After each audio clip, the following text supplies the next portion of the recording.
Hey y'all, I'm CJ Peterson. Welcome to Book World: The Great Escape. I'm here with my co-host, author Michael Scott Clifton.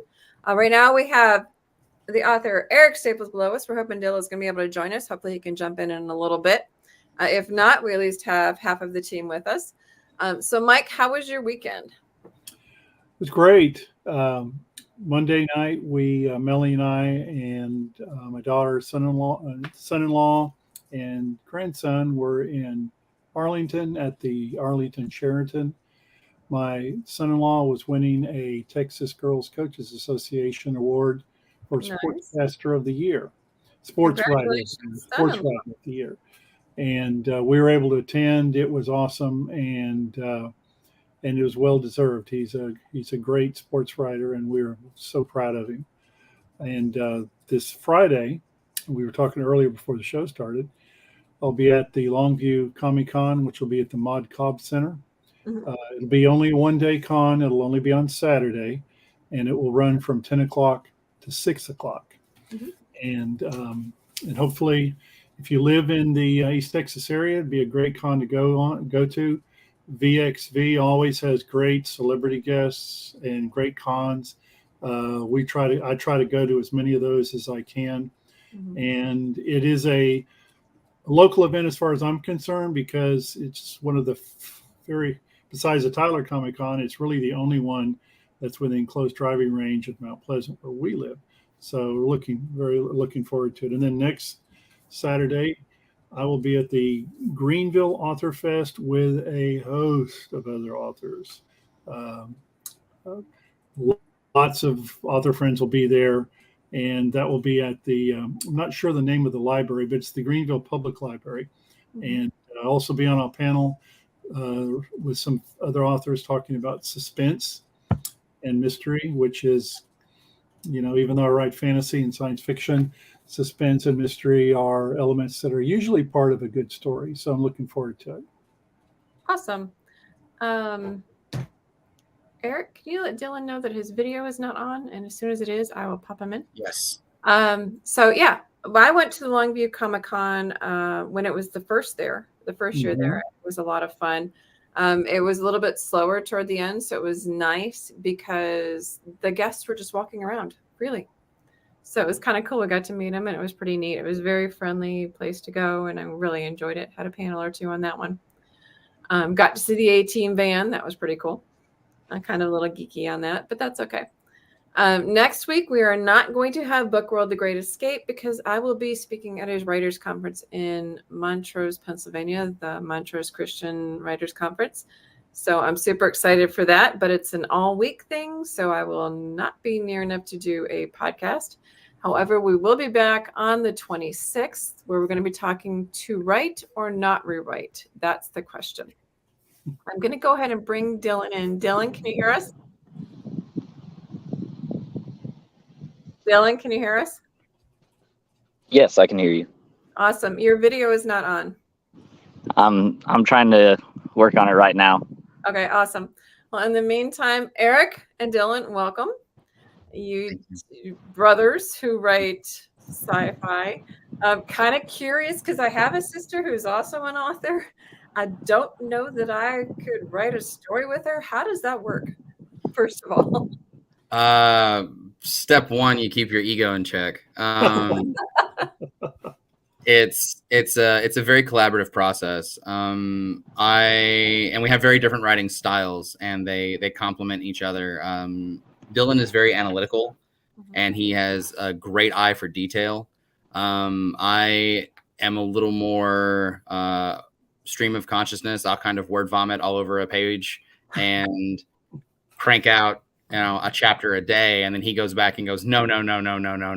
This doesn't make sense. This doesn't track. This doesn't add up.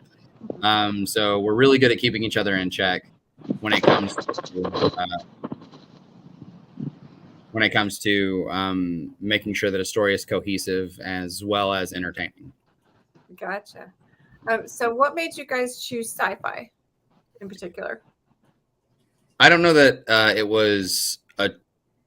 I don't know that choice is the right word. We just had an idea for a story. Mm-hmm. And as the story kind of got fleshed out, it just happened to be sci-fi. Gotcha. And what makes it sci-fi? What are the elements that does that? Oh, there he is. Hi. Hey, So Dylan. what are the elements that make it sci-fi? Like, can you give us just the basic without giving away too much of the story? Sure. It's kind of set. It's a modern setting. It's set like post World War III.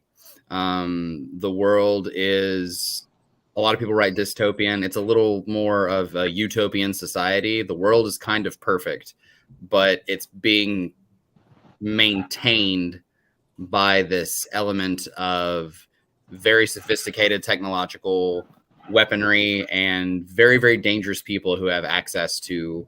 I'm trying not to give too much away. I want it to be technology has become a tool of oppression. Gotcha.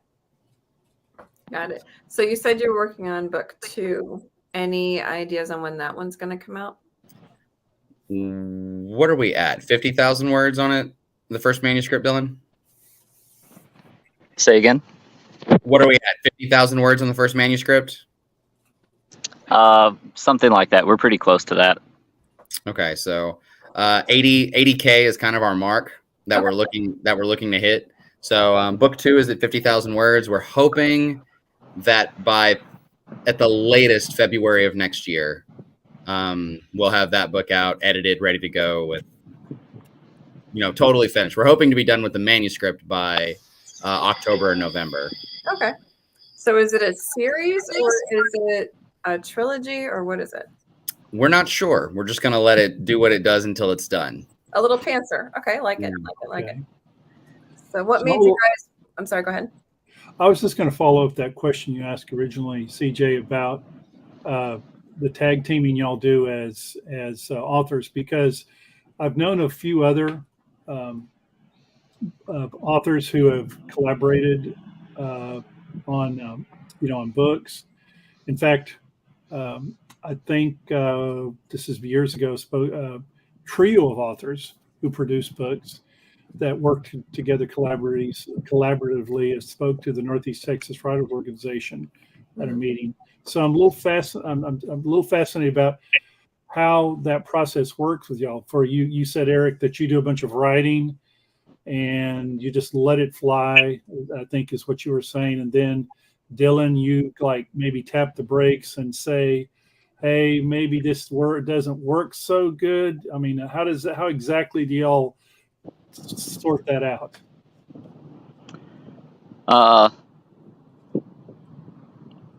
I'd have to say that for the two of us, it is sort of counter opposites whenever we write together, where Eric definitely puts out more volume of work than myself. And whenever I sit down, I typically have everything figured out beforehand. I try and make sure that it all makes sense and lines up together.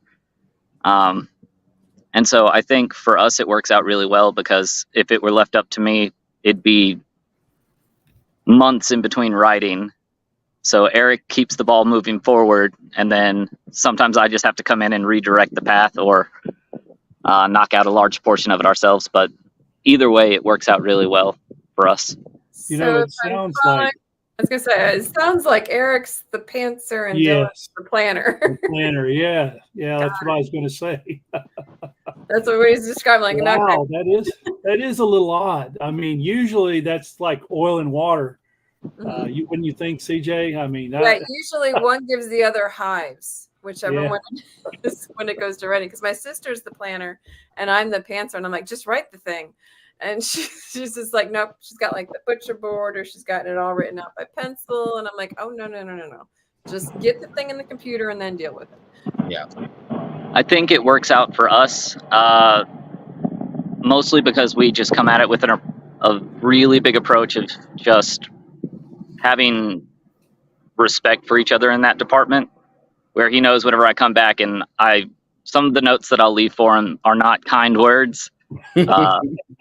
So he knows that even though it doesn't come across as super gentle, it's all coming from a place of, no, I just want this to sound right and to make sense. Right. And in the same method where, he'll write and he'll have a whole bunch of volume of stuff, or he'll tell me like, hey man, you need to you need to go ahead and spearhead this portion, or you need to take this, you need to do that. I know that he's not trying to be pushy. He's just trying to keep me from doing what I would normally do, which is sit down, try and get it all figured out, and then not write for huge swaths of time. So I think it's a balance of, one, respecting each other, and two, having sort of Eric's dedication towards just making sure that you keep pushing forward and you keep working on it. So did y'all plan on working together? I mean, did it just happen that way, or did one of you start and the other one sort of leap in and it just sort of went from there, or what? So the original idea was mine, and I was working and writing and felt like I needed a beta reader, somebody to go over my work and go, hey, like, just tell me if this sucks. Am I wasting my time? Because it's really hard. And if I'm bad at it, I'll just quit. So you trusted your brother with that? I did. Yeah, I did. Because I knew he loved me enough to tell me if I'd done something well. And he respected me enough not to let me make a fool out of myself. So I brought him in as kind of my beta reader, and instead of just going, that's good, or, oh, that's bad, he was like, hey, I love your concept. But do you think maybe this could look different, or this could be better? And that's how it started. And then eventually it got where I would just call him and go, hey, I have like 3 pages with these characters that need to be fleshed out, and I don't know what they're supposed to be doing. And he'll go, well, let me think about it. You move on to the next thing. And it ended up, he would write a big swath of something and email it to me, and I would incorporate it and check it, and then basically going back and forth doing the same thing for each other. So the longer we've worked together, the more streamlined that process has become. Up to a point where we can like halfway storyboard out something. We'll have like a chapter and a paragraph, or a paragraph that goes, okay, the next chapter contains these things. And I can hammer out that chapter, and he can take his time and plan what he wants to write. So we try to play to both of our strengths. And sometimes it's him doing 80% of the work and me just going behind him going, dur, dur. And other times it's me doing 80% of the work and him keeping up with me. So it just trades off. So the sci-fi geek in me has to ask, are you guys sci-fi geeks? As much as I'm a geek for anything, I love fiction. I love high fantasy. I like Tolkien. I love Sanderson. But by that same metric, I also like guys like Larry Correia, who just writes dude bro gun action sort of stuff. Combining them together and all this, or we've had people say that some of our sci-fi elements do come across a little magically. There are psychics in the book. It's a big prevenient element, but even psychic abilities we have explained scientifically. So a lot of people who are primarily fans of fantasy have enjoyed our books. Wow. Because it has this sort of supernatural element to it. So do you try to because we've had other people on that have written science fiction. Do you try to how do I say this? Do you try to parallel actual science in way, and even though you're writing a work of fiction, it's like this may not be exactly science fact, but it could be. You know, it's not too far out of the range of that, in other words. So I think Eric's initial concept for the Leash Protocol was science fiction, but he didn't really care how the science worked. And I think my prompting of just, hey, how does this function? Like, how do the powers work? How does, this, that, or the other? We definitely lean more towards, we want it to be as believable as possible. So, how would the psychic abilities work? And then how does that tie into the rest of the world? Because from my perspective, at least, and I'm pretty sure Eric's on the same page, that the making sure that things make sense, whether it's something like how do psychics powers works versus a political conflict or whatever the case may be, that the way that details like that you may never have to write about because they're never relevant to the story itself, how much they affect the story by just being present in the world that you're in. And so that's one of the reasons why we tried to keep things as close to realism with, some science fiction sprinkled in as possible. Mm-hmm. Well, I just put up there the leash protocol. So you were saying basically that the sci-fi elements, the kind of AI, if you will, or the technical whatever you're using, are the ones that are controlling the world and keeping it into the utopia that has been formed. Yeah. Okay, cool. Well, what made you come up with that idea? Because that's a unique twist. Usually it turns it into a dystopian versus utopian. I actually started with a short story. And the short story was about a therapist in his office, and a man came in complaining of hearing voices. And a really long story short, as their conversation was going on, the man kept saying, "I'm hearing voices. In fact, I hear yours." And the therapist probed further and found out that no, the guy was reading his mind. And as you would do if you found out that somebody could read your every thought, he immediately calls in the orderlies and has the man taken out and says, "No, he's insane. Lock him up. Take him away from society," because he knows too much, which is unfortunately how a lot of how that would probably go down. Mm-hmm. So that was kind of the start premise, that the world has to be maintained with this iron fist. Control absolutely matters, which is why the process of leashing began to occur. Psychics all have to be leashed, and what that means, you'll have to find out. You've got to buy the book. But all psychics must be leashed at all times to maintain the peace of the world. Mommy says this is intriguing, and she'd like to know, is it kind of like 1984? 1984 had a lot of, it really focused on the world. This is a very character-driven story. It hits several perspectives. So I don't know that they're not similar in style at all. But they may be similar in message, that you only have as much freedom as you are capable of defending. I don't want to give away your plot points, but it does sound like perhaps maybe one of the leashees slips out of control or is Flips not. off the leash? Yeah. You'll just have to. You have to buy the book to find out. You have to read the book and find out. Yeah. Very well, cool. It does sound very dystopian in that regard, because it has that's a very dystopian element, is control. Right. So you have that. Do you have any ideas for any other series, or you're only focusing on? Oh. Right. Spoilers. Exactly. Like I said, we both really like high fantasy. We both like Sanderson and Tolkien and his name just flew out of my head. The Legend of Drizzt. Salvatore. Yeah. Right. So we are in the very, very baby stages of conceptualizing a standalone high fantasy book, just to say that we did it.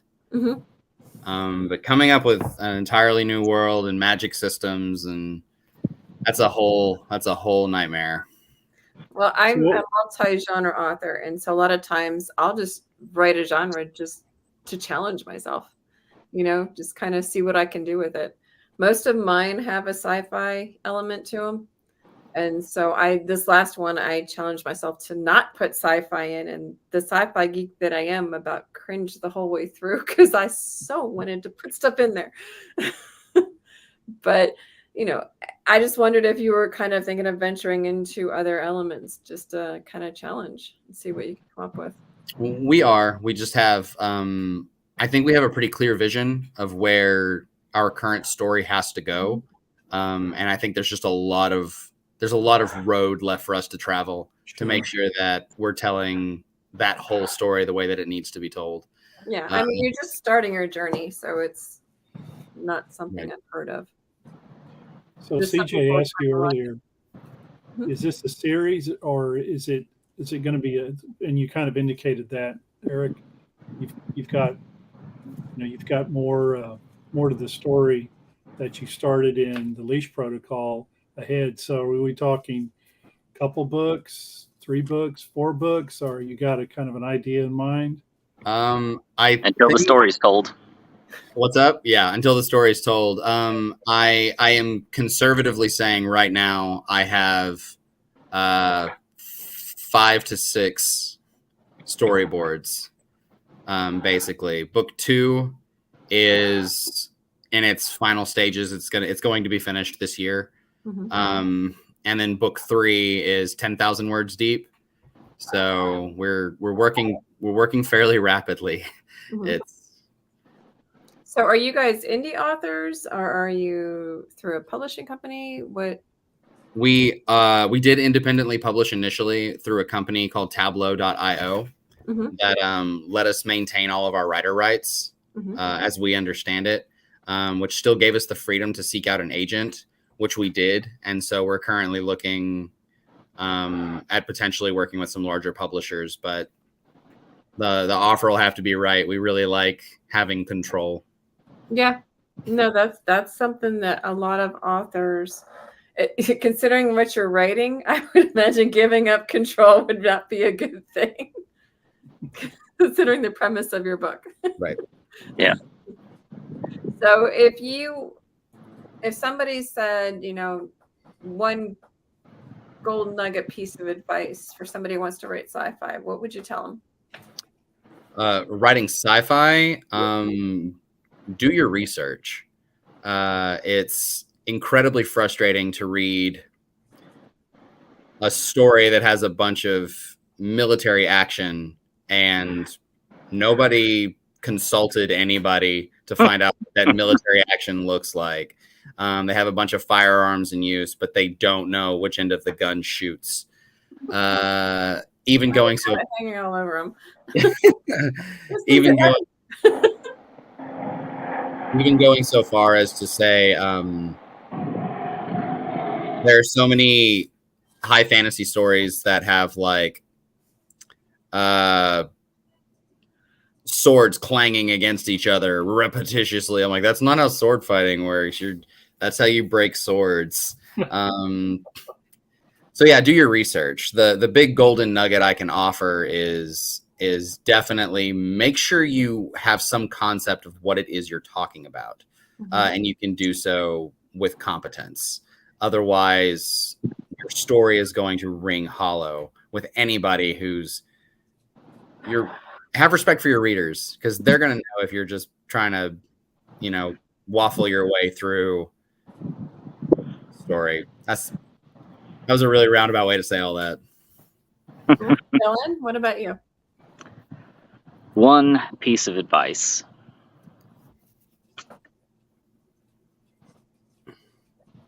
I'd say consistency.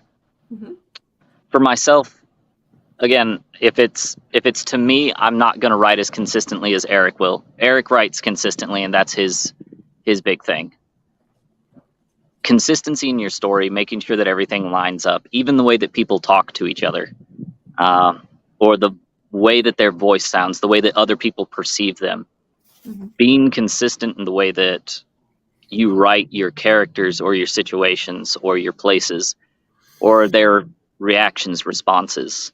The consistency of your character development and your world as a whole does so much for your story and keeps things nice and neat and together, because things can become a jumbled mess if you're not paying attention. So I would say be consistent and just make sure that everything lines up the way that it needs to. Gotcha. Well, what do you guys have coming up? Because I know we were talking to Eric beforehand that he alone has some things popping up here. I don't know if you're joining him for them, but what are you guys have coming up? And unfortunately, Dylan and I are across the country from each other. He's in Oh, Virginia.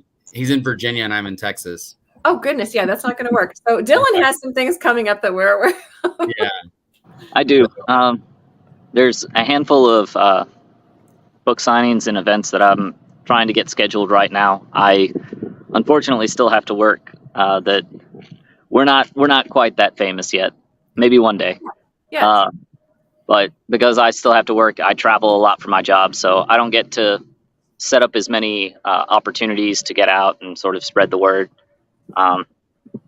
But I do get to go to a bunch of different places and do a more personal one-on-one sort of spread the word. So we've got people all along the East Coast that have heard about the book and bought copies, and I've done signings at different offices and different places like that. We even have a couple people on the West Coast that I've worked with before that whenever they saw and heard that I had a book out that we had a book out, that they bought a copy. So I don't get to do as many events, but I do sort of the one-on-one. Oh yeah, I'll tell you about it and we'll talk about it and I'll convince you to buy a copy. There you go. Eric, what about you? We know you got some things coming too. I have a meeting with the East Texas Writers Association this week. They've asked for a lecture is not the right word, but a piece on writing combat, armed and unarmed. So I'm going to be doing that. We're doing kind of another one of these, a meeting where they want to know what it's like to have two collaborative authors. That one's in Arkansas, and I can't remember the name of the organization off the top of my head. But that one's coming up in early September. Mm-hmm. And then we're looking into some Comic-Cons, and we're looking into some arts festivals, things like that. I'm pretty sure this would do great in Comic-Cons. We hope so. I think it would. I know mine do really well. Mike's do really well. So, and you can connect with a lot of authors that way too. But usually anything sci-fi fantasy does really, really well in Comic-Con. So, well, that's what we're hoping for. Yeah. Awesome. Well, thank you guys very much for coming on. We know, Dylan, you had to take off work to do so and get special permission, so we appreciate it. Eric, it was great to chat with you. Again, next week we will not be having Book World: The Great Escape because I will be at a speaking engagement in Pennsylvania all week, so not here. But we'll be coming back on the 26th, same time, same back she found us today, 1 o'clock Central Time on Facebook and YouTube Live, and also audio wherever it's at. And we'll be talking to rewrite or not rewrite. That is the question. So we'll catch you guys next time. Until then, have a great week, guys. Bye.